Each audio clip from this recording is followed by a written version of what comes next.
Okay, we think so. What's this three shields baloney? Well, what it is really, and as you know, some of the people I told you fought this way. Some people just sort of have their hands here, whatever. It's okay. Some have their hands up. That's great too. I felt it was necessary that the front hand should be up, and the secondary hand should be in the center across the central point.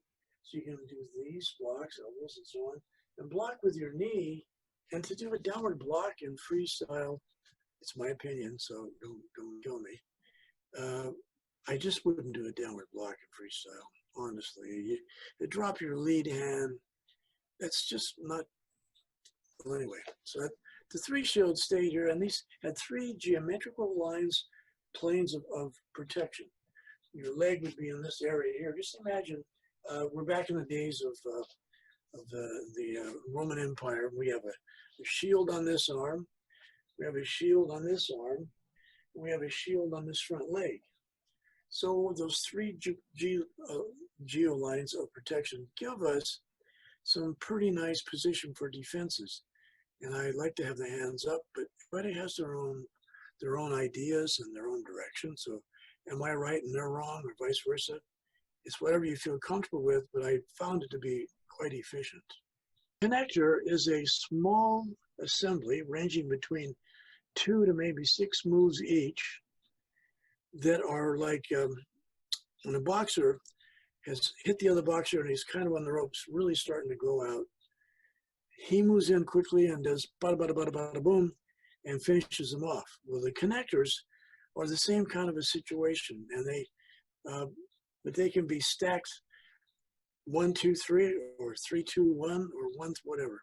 And they all are interspaced with each other, and they work terrifically. And so when you finally make that closing the gap, you did your technique. Anyway, so, so the connectors are these miniature assemblies of attack that can be used in any sequence you want, depending upon the reaction of the opponent. So you actually are freestyling with connectors. And simple moves like, say, transition 1S, vertical uppercut, pump club, backhand. Perhaps we did transition 4, which could have been a punch and a hammer and a palm club and a backhand. Or it could have been done high. It could have been low and then go high.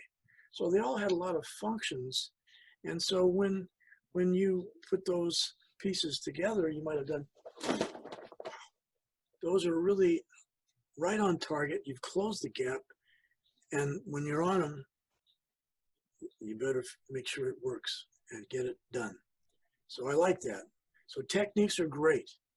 You're in a choke, you're in a grab, whatever it is. Now our shields that we talked about earlier, doesn't mean that we're doing something nobody knows and we're all right and everybody else is wrong. This has nothing to do with that at all. But the shields help us to maintain a nice protection, and we're not dropping hands, simple blocks that we're using. And in freestyle, especially you working on competition and such, you really have to be very mindful of economy of motion with maximum efficiency, which Mr. Parker coined that phrase so many times.